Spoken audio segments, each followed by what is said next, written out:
یہ ایک چھوٹا سا واقعہ ہے کہ آج دیکھیں جماعت پر افضال کی بارش ہو رہی ہے، یعنی فضل ہی فضل، جس طرف دیکھیں فضل ہی فضل۔ میں حضرت مسلم موعود رضی اللہ تعالیٰ عنہ کا واقعہ سناتا ہوں آپ کو کہ حضرت مسلم موعود رضی اللہ تعالیٰ عنہ کے پاس ایک دفعہ ایک صحابی آئے۔ اس لنگر میں دال بہت پتلی پکتی تھی، یعنی دال کہیں کہیں ملتی تھی اور پانی پانی ہوتا تھا، اور آئے اور کہنے لگے کہ حضور اگر اجازت ہو تو نماز سے پہلے اس دال سے وضو کیا جا سکتا ہے۔ یہ آپ دیکھیں کیسے افضال ہیں کہ یعنی یہ پوری دنیا میں اللہ تعالیٰ کی فضل سے حضرت مسیح موعود علیہ السلام کا لنگر تقسیم ہو رہا ہے، اور خدا تعالیٰ کے جو وعدے تھے کہ میں تینوں اینا دواں کہ تو رج جائیں گا، آج پوری دنیا اس کا نظارہ دیکھ رہی ہے، بلکہ یہ عملاً ہر جگہ پہ جہاں پروگرام ہوتا ہے جتنے مرضی لوگ ہو ان کو فریش کھانا دیا جاتا ہے اور تازہ دیا جاتا ہے، حلوے ہوتے ہیں اور اسی طرح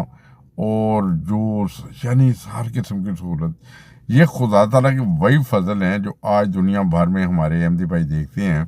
جن کا حضرت مسیح موعود علیہ السلام کے ساتھ وعدہ کیا گیا تھا کہ میں تینوں اینا داں گا کہ تو رج جائیں گا۔ آج دیکھیں قومیں آ کے رج رہی ہیں، یعنی کھا رہی ہیں، پیٹ بھر کے کھا رہی ہیں، اور ایک وہ دور تھا ابتدا میں جو صورتحال تھی وہ بھی لوگ جانتے ہیں۔ تو خدائی جماعتیں ہوتی ہیں، ان کے ساتھ جو خدا تعالیٰ کے وعدے ہوتے ہیں وہ پورے ہوتے ہوئے نظر آتے ہیں، اور دنیا کے لیے یہی کافی ہوتا ہے صداقت کے لیے۔ بہرحال تو یہ بہت پیارے دوست تھے، یہ ان کا پروگرام ہوا، یعنی ریجنل اجتماع ہوا، سب نے مل کے کھانا کھایا، سپورٹس ہوئی، نظمیں ہوئی، تلاوت ہوئی، اور تو اور بعد جماعت نماز بھی، یعنی جب نماز کا ٹائم ہوتا ہے تو وہ صفیں ساتھ لے کے جاتے ہیں، اور اللہ تعالیٰ کے فضل سے پارک میں جہاں نماز کا ٹائم ہو نماز ادا کرتے ہیں۔ اور بہت ہی پیارے ہمارے امیر صاحب ہیں، انہوں نے یہ پروگرام ان کے حلقے کا تھا، تو بہرحال ان کی زیر نگرانی یہ بھی شامل ہوئے،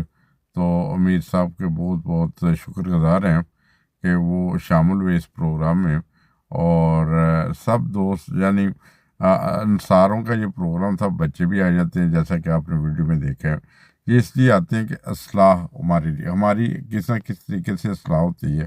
اور یہ دادا جی ہیں ماشاءاللہ، بہت پیارے انسان ہیں، چاول تقسیم کر رہے ہیں۔ تو اسی طرح ناصر ڈلو صاحب ہیں، وہ بھی اسی چیز میں سے مصروف تھے کہ یعنی کھانا وغیرہ کھلانے میں، اور یہ سارے مل جل کے کام کرتے ہیں بھائیوں کی طرح، جو اسلام کی حقیقی تعلیم ہے۔